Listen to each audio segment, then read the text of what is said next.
Good, happy Thursday morning, September 13th, 2018. I'm Riley King, and welcome to the Riley King Newscast, right here on the Riley King Network. Let's begin. First up, man thought in fatal Manchester shooting arrested. Let's take a listen to the video from WMUR News 9, Siobhan Lopez.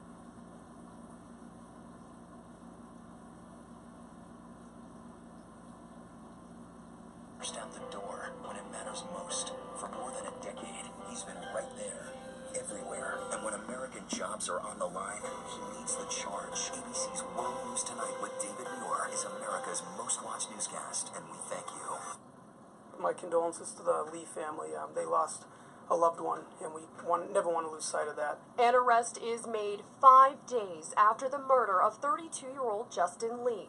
Police had been searching for 26-year-old Paul Dimmick since the deadly shooting Friday morning. It was a tip from the community, they say, led investigators to the area of East High Street. They say detectives saw Dimmick walking out of a home. He then fled. Our detectives gave a foot chase, and then they were able to apprehend him without incident. Dimmick is charged with reckless second-degree murder. An autopsy showed Lee died from a single gunshot wound to the chest. Police say it's possible the tip came in due to the $5,000 reward offered for information leading to the capture and conviction of the suspect. We want to thank Crime Line. We also had a citizen, Mr. Lavasser, had doubled the amount of money for Crime Line, so we obviously want to thank them for their assistance with this. While Dimmick was on the run, he was considered to be armed and dangerous. The manhunt included SWAT teams, canines, and even put Central High School on lockdown out of an abundance of caution. It just creates a situation where, people are unsettled, and we understand that at the police department. That's why we're tirelessly working on the case, and we're going to continue to work on the case until we can put everything together. Dimmick is also charged with being a felon in possession of a deadly weapon. He is due to appear in court tomorrow afternoon. We're live in Manchester tonight. Siobhan Lopez, WMUR News 9. Okay, and there you go on that video and that report.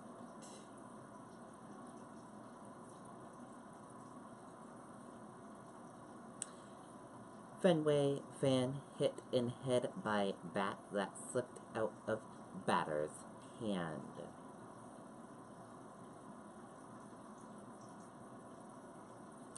A man sitting in the seats behind home plate on Wednesday night's Red Sox game was hit on the forehead by a bat that slipped out a batter's hand in the 8th inning Wednesday night's game. Devin Trevos, a second baseman for the Toronto Blue Jays, lost control of his bat while swinging at a pitch from Boston rivaler Stephen Wright. The bat cleared the netting along with baseline and landed about 15 rows up in the box seats, about midway between third base and home plate. Security scrambled for towels, and a stretcher was brought to take the man. The man received a big cheer from the crowd when he stood up, holding a towel to his head in his right hand. He pumped his left fist to acknowledge the applause. He walked to the stretcher and sat on it and was wheeled away. The incident comes just months after the team expanded the placement of protective netting across the historic ballpark stretch it down the first and third baseline to the corner where the foul line meets the wall. The Red Sox were at the center of a terrifying incident in 2015 when Tanya Carpenter suffered serious injuries after being struck in the face by a broken bat. Carpenter was hit in the head by a broken bat during the second inning of the game. In 2016, another fan was injured by a broken bat during the first inning when a piece of the bat was sent into the stands.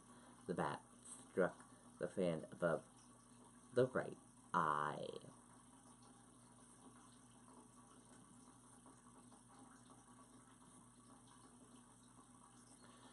Senator Angus King makes decision on Kavanaugh vote.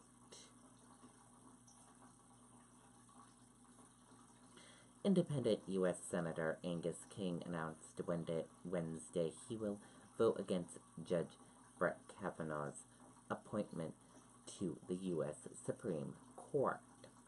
King said in a statement that he has no choice but to vote no. King said thousands of Mainers contacted his office or talked to him personally about Kavanaugh's nomination. The senator said he made several attempts to meet with Kavanaugh over the past 2 months. Republican Senator Susan Collins, who is considered a crucial vote on Kavanaugh's nomination, has yet to announce how she will vote. President Trump nominated Kavanaugh to replace Justice Anthony Kennedy, who announced his retirement this summer.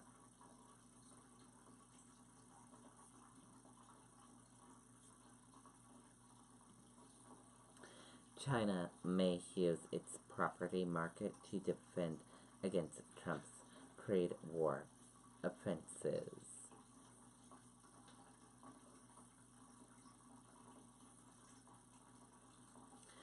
China has potentially useful defense in its ongoing trade war with the United States, its vast property market.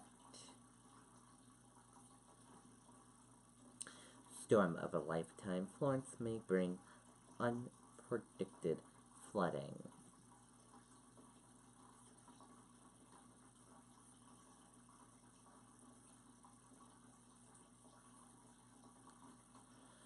Hurricane Florence, just downgraded to a Category 2 storm, is expected to bring catastrophic flooding to southeast and may dump as much as 40 inches of rain in North Carolina alone.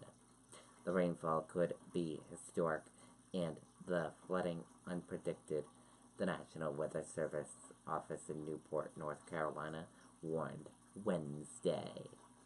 And that does it for the Riley King Newscast right here on the Riley King Network. I hope you all have a great rest of your day, and I'll see you back here later on today for another newscast. And I'll have a news report coming up in a little bit. Goodbye, everyone.